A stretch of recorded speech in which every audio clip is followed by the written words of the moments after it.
Hi, it's Ike from Groovy Entertainment. Today we're going to record to play for you. Today, record Don Quixote. So let's get started.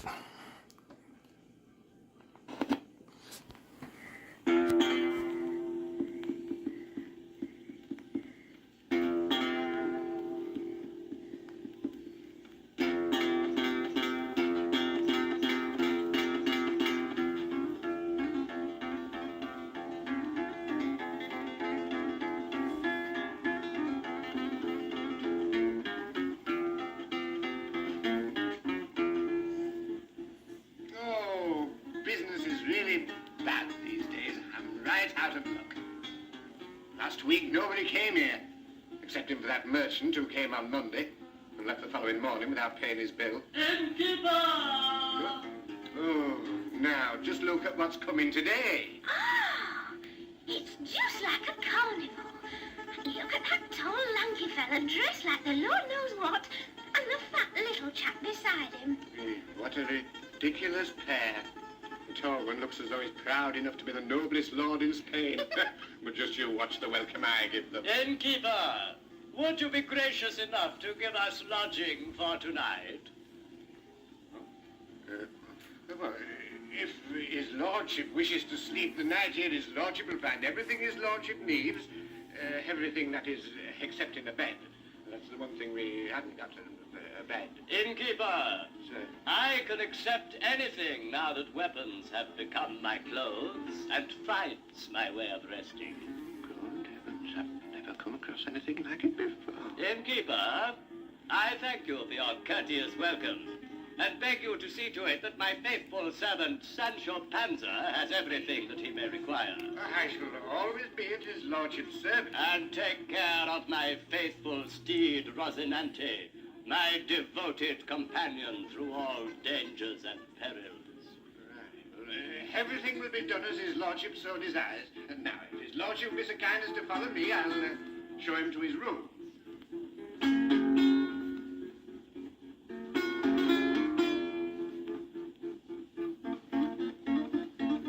Well, upon my soul, we see all sorts and conditions in our poor little inn, but I don't think I've ever seen people like you two before. You might pass at a pinch, but your master, who on earth is he? What's his name? Don Quixote, the knight with the sad face. He's one of the world's bravest men and the best knight-errant that ever set foot on this earth. A knight-errant? What's that? You are an ignorant girl if ever there was one. A knight-errant is a man who is at one moment an emperor and another a poor slave. One day he's nothing, and another day he has 3 or 4 kingdoms which he proceeds to give to his servant. I don't understand you at all. All I can see is a man in his late 40s, thin and scraggy, and looking a bit lost. But to say he's a knight-errant... Well, since you insist on a very detailed explanation, let me give you one. In a little village in Spain, there was a gentleman who had an old lance, a rusty shield, a scraggy horse, and a greyhound. When he had nothing to do, which was very nearly every day, he used to read books about the ancient practice of chivalry. He used to read them so enthusiastically that he soon forgot about looking after his estate. His poor head was full of stories of battles and wonderful deeds, of battles fought for beautiful ladies in distress. And it occurred to him that there would be nothing more beautiful in this world, nothing more useful for his country than to revive this idea of a knight-errant. So he decided to set out on his horse and look for people in distress to try to help them and set injustice to right. Well, what about the horse, then? An old bony mare that he called Rosinante. And who's the lady he's carrying out these deeds for? She's a farm girl, at least a head taller than I am. She's a real strapping lass who could fight it out with the best of the knight-errants in this world. Her skin's dark as it could be because she's always out in the sunshine. But my master says it doesn't matter a scrap if she's rough and uncultured. He treats her like a princess. If only you could hear how he sighs over her.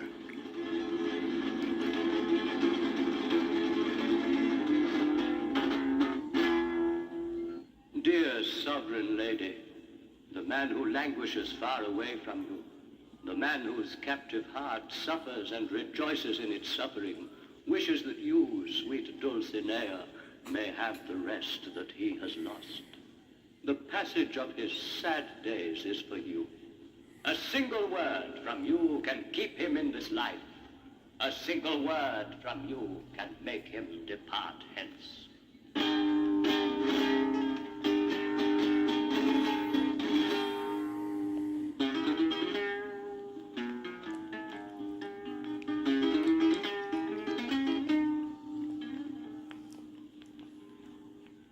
Well, it's all very funny. But what have you got to do with it all? Me? Oh, I'm just a simple farm laborer. I know I'm not very intelligent, but all the same I left my wife and children without a second thought to go with the master. For every knight has got to have a squire.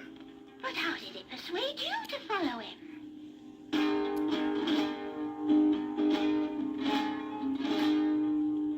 Dear master, I beg you not to forget the island that you promised me in reward for my service.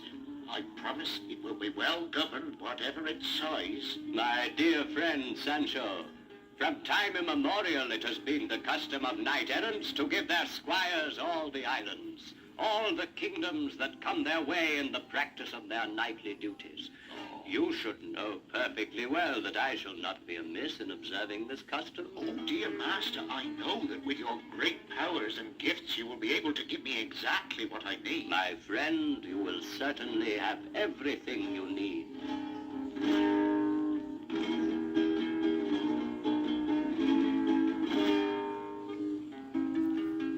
Well, have you got your island? Oh, I haven't got it yet, of course. Not yet. Oh, well, what have you got? Well, for the moment I haven't got anything, but I've already seen a lot of things, and I've had a lot of adventures with him.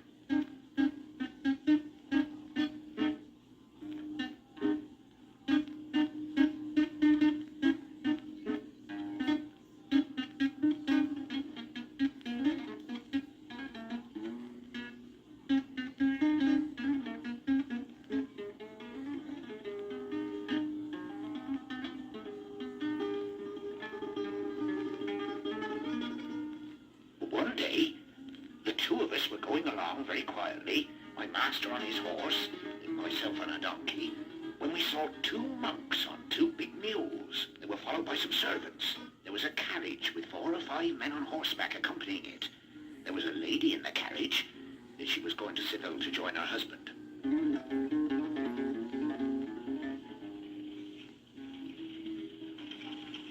If I'm not far mistaken, I think that we're going to have an adventure that will make all our previous ones seem pale in comparison. Those dark faces that you see coming towards us can be none other than those of some wizards who have captured some princess or other and are keeping her captive in that coach. Oh, master, please do look carefully, I beg you. Don't let yourself be carried away by the devil. I've looked as hard as I can, and I can see only 2 monks and a lady in a coach. Please listen to me. Don't do anything silly. Hideous henchmen of the devil! I order you to set free the princess you have captured. If you don't do as I say, be ready to receive the punishment you deserve. Oh, sir, far from being what you accuse us of, we are simply 2 monks who are traveling on business for our monastery. I'm not going to be taken in by your words. I know you too well, you miserable scum. Thereupon he rushed at the 2 monks with his lance. One of them fell to the ground, and the other one ran away, terrified. Naturally, I went forward to take what I could from the one that my master had felled. But the servants rushed on me and gave me a sad beating. Well, I got up as best as I could, and I heard my master shouting at the door of the coach. Madam, you may go on your way. This sturdy arm has just delivered you from your enemies. This sturdy arm has punished your tormentors. No doubt you wish to know the name of the one who has saved you. Know then that I am Don Quixote, a knight-errant, the slave of the beautiful Dulcinea. As a reward for what I have just done for you, all I ask you is to go to Toboso where Dulcinea lives. Tell her the wonderful story of how I freed you from your oppressors. But the driver of the coach was furious and refused point blank to forget about going to Seville and to go to Toboso. Thereupon my master threw his lance aside, picked up his sword, and attacked him. The driver waited for him, sword in hand, and then a terrible fight began. The driver struck one terrible blow which split my master's helmet and cut one half of his ear away. At this, my master took his sword in both hands and hit the driver such a blow that he fell unconscious.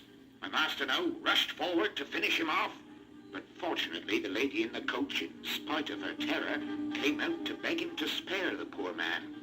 My master most graciously deigned to grant her request.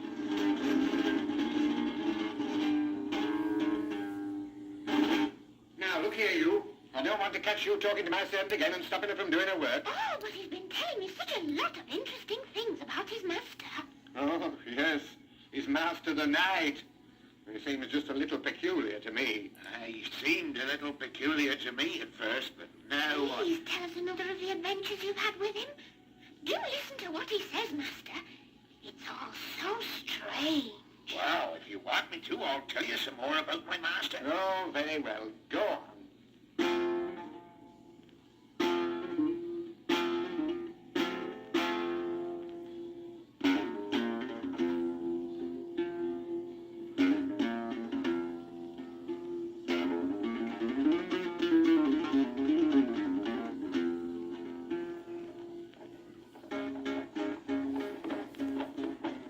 My dear Sancho, fortune grants every wish. Look at those fearsome giants over there. There are more than 30 of them. What does that matter? What care I? I'm going to attack those fierce enemies of God and man. Their remains will be the foundation of our wealth. Master, I'm very sorry, but I can't see any giants. You can't see the giants? But look, they're over there. They're tall and they've got big long arms. Arms a mile long. Oh, Master, please be careful. Those are windmills. The things you think are arms are merely sails of the windmill. My poor dear friend, it's well seen that you don't know very much about adventures. Those are giants. Take my word for it. Those are giants. I'm an expert in these matters. But if you're frightened, you keep away from it all. Go over there and say your prayers while I engage in this dangerous fight, where the odds are so heavy against me. Oh, good heavens, there he goes, screaming as loud as he can. Wait for me, you tyrants, you cowards! Wait for me! It's but a single knight who's attacking you! Wind has sprung up and the windmill sails are beginning to turn. It's too late to try and defend yourselves now! I'm coming! Watch out! There he goes. Oh dear, what's going to happen? He's charging that windmill. He's going straight for it. It was bound to happen. The sails of the windmill have struck him to the ground. I must go and see if he's all right. You must not go on trying to fight those windmills, Master. I tell you, those are windmills. Let me be. Let me be. I know more about warfare than you do. I'm fighting a much cleverer enemy than you may imagine. A moment ago they were giants, but another enemy saw me coming. He changed them all into windmills. But just you watch. With my trusty sword, I'll soon show them what a true knight-errant can do. There's nothing to be done with him. Wait a moment, Master. Wait a moment. You can hardly walk straight. I must confess that I'm a little shaken by that fall. I'm not going to complain, because a true knight-errant doesn't complain, even if he's had his stomach split open by his adversary. I hope the poor squire is allowed to scream just a little, because I can tell you, Master, that at the least scratch I shout. I shout as if someone were beating me to death. Come, my dear friend, have a little courage. Follow my example. Have you ever seen a knight so bold as me in your life? Have you ever seen anybody so brave, so courageous as me? Have you ever read about so skillful a warrior? I confess, Master, I never have read about so skillful a warrior, since I can't read. But never in my life have I met anyone like you.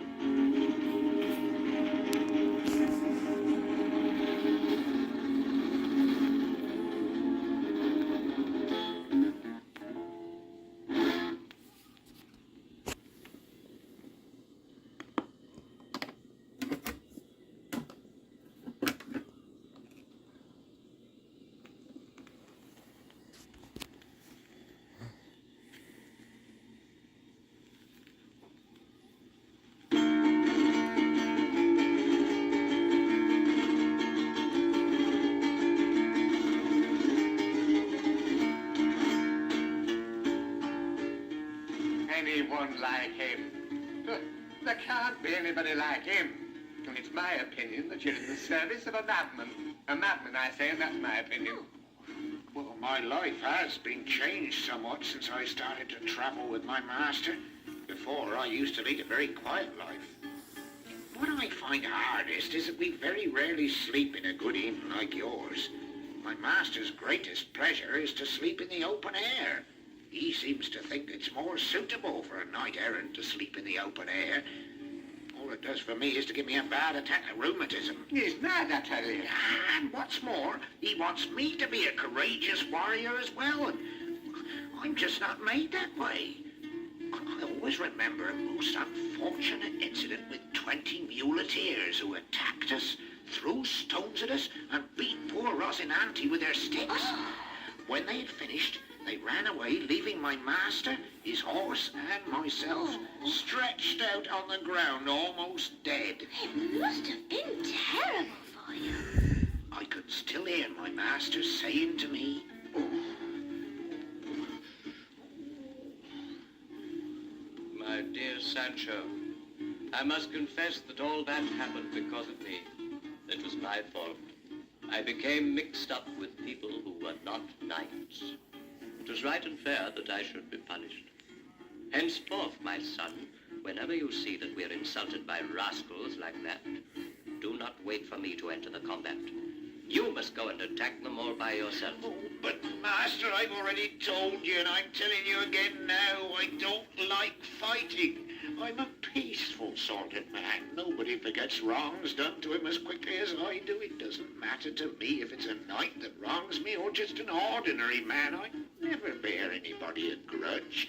You can't expect me to stop wanting to use a sword. Swords are dangerous things. I don't like them. There's nothing more noble than to bear wounds sustained in honorable combat. It may be very noble, sir, but that doesn't change the fact that wounds are painful. Ah, if only I had thought of preparing a bottle of dragonstone balm. We would never need any other medicine if we had that. What is this medicine that you're talking about? Ah, it's a wonderful medicine. I know how to make it. Once one has it, there's no question of fear of wounds or of death. When I've prepared some, Sancho, you must keep it with you at all times. Yes. And when you see in a fight that I've been cut in two, this happens fairly frequently, as you know. All you've got to do is to go and pick up the half of me that has fallen on the ground. Yes. Put it carefully on the other half, making sure that the two parts fit together perfectly. Then you give me a thimbleful of the medicine to drink. And in a moment, you'll see me safe and sound again. And not a whit the worse. Oh, master, I should be very happy to give up all thoughts of my island if you would promise to give me the formula for the medicine that you've just told me about. That medicine is something I could always be sure of selling, and it would be something with which I could make an honorable living. Can't you give me the formula straight away? Don't worry about that, Sancho. It's only a little secret. I've got lots of other things to teach you. All the same, you must admit, he's an extraordinary man. Extraordinary. Yes, he certainly is. Has he ever given you the formula? No, he hasn't given it to me yet. What did I tell you? But he's sure to give it to me sooner or later. Oh, yes, sooner or later. More likely to be later, in my opinion. Have you had any other adventures? Have you had any other adventures? Oh, look here, you're always finding some way of getting out of work, girl, aren't you? No, I'm not. Please ask him to tell one more story. Just one. All right, then. Just one.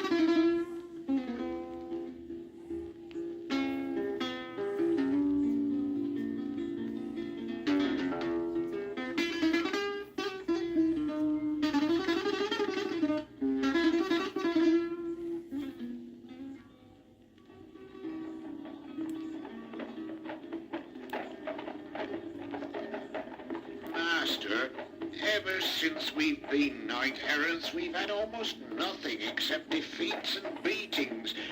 We had one little victory with the coach driver, and even in that fight you lost half an ear. Don't worry, my son. Everything will be all right, you'll see. Sancho, at last. This is our great day. Today I'm going to acquire immortal glory. Do you see that cloud of dust over there? It's a tremendous army formed from all the nations of the world. Well, there must be two armies then, because there's another cloud of dust exactly like that one on the other side of the plain. Those men who are coming towards us are the soldiers of the great Emperor Alifanfaro, King of Trapabani. Those others that you see are the enemy warriors. The warriors of the powerful king of the Guaramantes, Pentapolin. Yes, but why do these warriors want to fight with one another? Alifanfaro is an infidel, and he has fallen in love with the daughter of Pentapolin.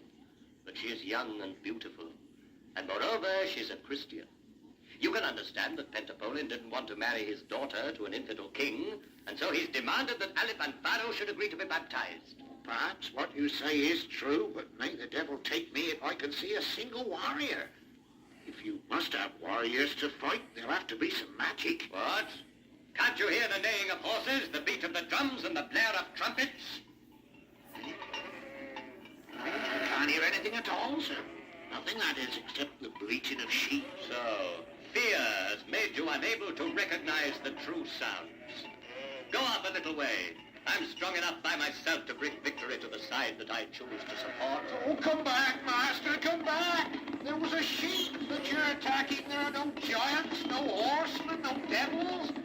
What is he doing now? What is he doing? Courage, brave warriors who are fighting death beneath the flags of the great Pentapolin.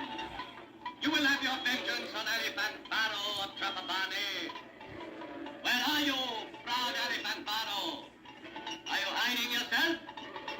You are challenged by but a single knight. The shepherds are attacking him. Oh, Lord, he's thrust his lance into the poor sheep. Now he's fallen. The stone struck him on the forehead, and now he's hit in the side. The shepherds are running away.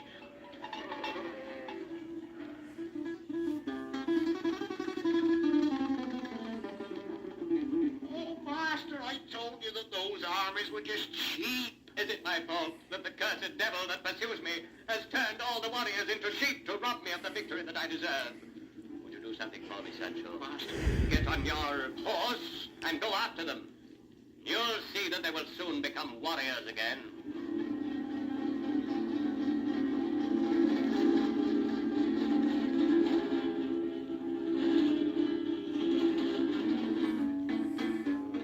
Did you follow them? No, I didn't. If you had followed them, you'd have seen they were not warriors, but sheep. Well, I suppose that might be true, but you can never tell. You'd believe anything, wouldn't you? Why on earth don't you leave him? Leave him? But he's so good to me. He calls me my friend, and he says things that I've never heard in my life before.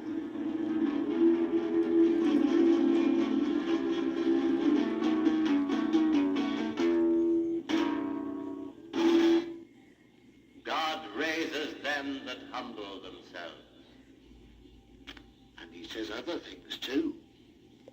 Sancho, in order that you may learn just how many exciting things there are in chivalry, in order that you may learn that all these things have to do with chivalry, and reach honor and glory, I want you to take your place by my side, so that you may be one with your master.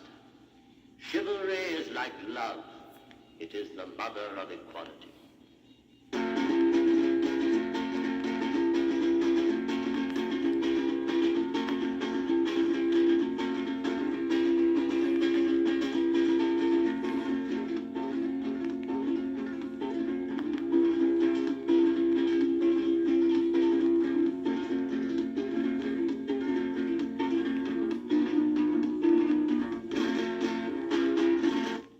What a lot of nonsense all that is.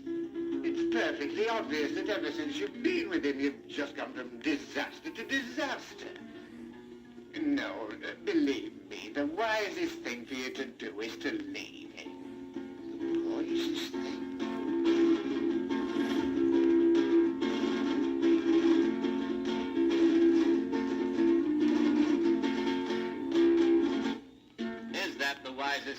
Sancho? Oh, Master, I really don't know what to say. You don't know what to say. I've often told you a great truth, and you far too often forget this great truth. You're exceedingly stupid. You're quite right, Master. I agree with you. From the bottom of my heart. In comparison with you, I'm just a donkey. But all the same, if it's true that you're mad for good and all, don't you think it would be better for me to go now? Don't worry, I'm not going to stop you. All I want you to do is to stay with me another 3 days, so that you can see some more things to tell my dear Dulcinea. So that you can tell her how foolhardy I could be when I really set my mind to it. Oh, Master, I've seen enough of your foolhardiness. I'm going to tear off my clothes, throw my armor and weapons away, and then jump head first from the top of those rocks. Oh, stop, Master, stop! I can already see the rock on which you're going to end your sad life. What would you do without me? It's true that I should be lost without you. We're linked together forever. Dear Sancho, so many unfortunate incidents in the past show that happiness is near. All that is bad is finished. Now good times await us. Extremes cannot last. Here we are with nothing to eat and no place to stay. But let us entrust ourselves to Providence. Why should we, whose hearts are pure, be abandoned? I'll never leave you, Master. Oh, Master, my dear Master, whose generosity is without bounds. You have always been the enemy of the wicked, the protector of the good. You're the flower of chivalry. You're the bravest of heroes. And you, my faithful servant, you are the companion of my glory. Do not forget any of our exploits together, so that later you will be able to tell the story of them to the rest of the world.